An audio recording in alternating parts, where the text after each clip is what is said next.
But ಇವತ್ತು ಸದನದಲ್ಲಿ ನಡೆದಂಥ ಇನ್ನೊಂದು ಇಂಟ್ರೆಸ್ಟಿಂಗ್ ವಿಷಯ, ನ್ಯಾಯಮೂರ್ತಿ ಯಶವಂತ್ ವರ್ಮಾ, ಬಹುಶಃ ಹೆಸರು ಮರೆತು ಬಿಟ್ಟಿರ್ಬೇಕು ನೀವು. 2025 ಮಾರ್ಚ್ 14ನೇ ತಾರೀಕು ದೆಹಲಿಯಲ್ಲಿ ಒಂದು ಫೈರ್ ಇನ್ಸಿಡೆಂಟ್ ಆಗುತ್ತೆ.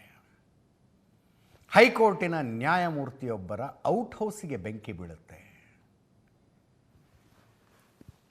ಫೈರ್ ಬ್ರಿಗೇಡ್ನವ್ರು ಬರ್ತಾರೆ ಬೆಂಕಿ ಆರಿಸೋದಕ್ಕೆ. ಬೆಂಕಿ ಆರಿಸಿ ಔಟ್ ಹೌಸ್ ಒಳಗೆ ಹೋದರೆ ಅಲ್ಲಿ ಅರ್ಧಂಬರ್ಧ ಸುಟ್ಟ 500 ನೋಟುಗಳು ಸಿಗ್ತವೆ, ಸುಟ್ಟ ನೋಟುಗಳು ಸಿಗ್ತವೆ. ಮ್ಯಾಟರ್ ರಿಪೋರ್ಟ್ ಆಗುತ್ತೆ. ಇಂಥ ಘಟನೆ ಬೇರೆ ಯಾರದ್ದಾದರೂ ಮನೆಯಲ್ಲಿ ನಡೆದಿದ್ದರೆ ED IT ಎಲ್ಲ ಹೋಗ್ತಿದ್ವು. ಬಟ್ ಅವರು ನ್ಯಾಯಮೂರ್ತಿಗಳು, ಹಾಗೆಲ್ಲ ಹೋಗಕ್ಕೆ ಬರಲ್ಲ. ಒಂದು ಸಮಿತಿ ರಚಿಸಲಾಯಿತು, 3 ಜನರ ಸಮಿತಿ. ಆ್ಯಕ್ಚುಲಿ ಇಂಪೀಚ್ಮೆಂಟ್ ಮೋಷನ್ ಮೂವ್ ಆಗಿತ್ತು. 200 ಜನ MP ಗಳ ಸೈನ್ ಹಾಕಿದ್ರು. ತನಿಖಾ ಸಮಿತಿ ನೇಮಕ ಆಯಿತು. ಸುಪ್ರೀಂ ಕೋರ್ಟ್ನ ನ್ಯಾಯಮೂರ್ತಿ ಅರವಿಂದ್ ಕುಮಾರರ ನೇತೃತ್ವದಲ್ಲಿ MM ಶ್ರೀವಾತ್ಸವ ಅವರಿದ್ದರು. ಮದ್ರಾಸ್ ಹೈಕೋರ್ಟ್ನ ಮುಖ್ಯ ನ್ಯಾಯಮೂರ್ತಿಗಳು, ಜೊತೆಗೆ BV ಆಚಾರ್ಯ ಅವರಿದ್ದರು, ಹಿರಿಯ ವಕೀಲರು. ಆ ಕಮಿಟಿ ರಿಪೋರ್ಟ್ ಕೊಟ್ಟಿದೆ. ಆ ರಿಪೋರ್ಟ್ ಇವತ್ತು ಲೋಕಸಭೆ ರಾಜ್ಯಸಭೆ ಎರಡೂ ಕಡೆ ಮಂಡನೆಯಾಯಿತು. ಲೋಕಸಭೆ ಮಹಾಪ್ರಧಾನ ಕಾರ್ಯದರ್ಶಿ ಉತ್ಪಲ್ ಕುಮಾರ್ ಸಿಂಗ್ ಮತ್ತು ರಾಜ್ಯಸಭೆಯಲ್ಲಿ ಮಹಾಪ್ರಧಾನ ಕಾರ್ಯದರ್ಶಿ PC ಮೋದಿ ವರದಿ ಮಂಡನೆಗಳನ್ನು ಮಾಡಿದ್ರು. ಏನು ಫೈಂಡಿಂಗ್ ಏನಿದರದು? ಯಶವಂತ್ ವರ್ಮಾ ತಪ್ಪಿತಸ್ಥರು ಅಂತ ಈ ಕಮಿಟಿಯ ವರದಿ ಹೇಳ್ತಾ ಇದೆ. ನಿಮ್ಮ ಮನೇಲಿ ದುಡ್ಡು ಹೆಂಗೆ ಬಂತು ಅಂದರೆ ಗೊತ್ತಿಲ್ಲ ನನಗೆ, ಯಾರೋ ತಂದಿಟ್ಟಿದ್ರು ಅಂತಾರಂತವ್ರು. ಯಾರೋ ತಂದಿಟ್ಟಿದ್ರು ದುಡ್ಡು, ನಂಗೆ ಗೊತ್ತೇ ಇಲ್ಲ ಆ ವಿಷಯ ಅಂತಾರಂತೆ. ಇದಕ್ಕಿಂತ ಇನ್ನೇನು ಬೇಕ್ರಿ?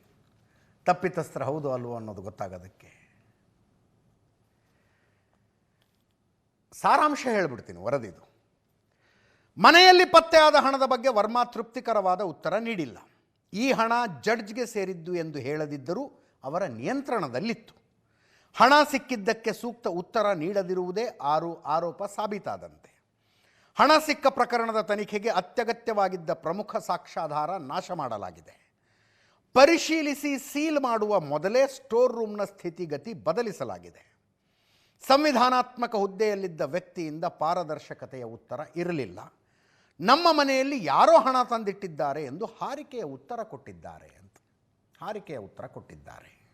ಕಮಿಟಿಯ ರಿಪೋರ್ಟ್ ಇದನ್ನು ಹೇಳ್ತಾ ಇದೆ. ದೆಹಲಿಯ ನಂಬರ್ 30 ತುಘಲಕ್ ಕ್ರೆಸೆಂಟ್ನಲ್ಲಿ ಇವರ ಮನೆಯ ಸ್ಟೋರ್ ರೂಮ್ನಲ್ಲಿ ದುಡ್ಡಿತ್ತು. ಅದೇ ಸ್ಟೋರ್ ರೂಮಿಗೆ ಬೆಂಕಿ ಬಿದ್ದಿತ್ತು 2025 ಮಾರ್ಚ್ 14ನೇ ತಾರೀಕು.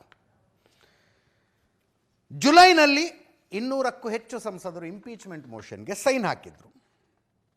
ತನಿಖೆಗಾಗಿ ಸ್ಪೀಕರ್ ಓಂ ಬಿರ್ಲಾ ಅವರು ಸಮಿತಿ ರಚನೆ ಮಾಡಿದರು. 2025 ಆಗಸ್ಟ್ 12ನೇ ತಾರೀಕು.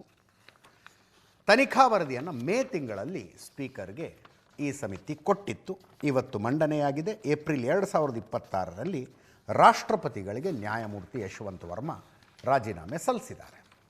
ಆ್ಯಕ್ಚುಲಿ ದುಡ್ಡು ಸಿಕ್ಕ ನಂತರ ಇವ್ರನ್ನ ಟ್ರಾನ್ಸ್ಫರ್ ಮಾಡಿದ್ರು ಅಲಹಾಬಾದ್ ಹೈಕೋರ್ಟ್ಗೆ. ಅಲಹಾಬಾದ್ ವಕೀಲರು ಬೀದಿಗಿಳಿದು ಪ್ರತಿಭಟನೆ ಮಾಡಿದರು. ಇಂಥವ್ರು ನಮ್ಮ ಕೋರ್ಟಿಗೆ ಯಾಕೆ ಹಾಕಿದ್ರಿ ಅಂತ. ಇಲ್ಲಿಗೆ ಬಂದಿದೆ.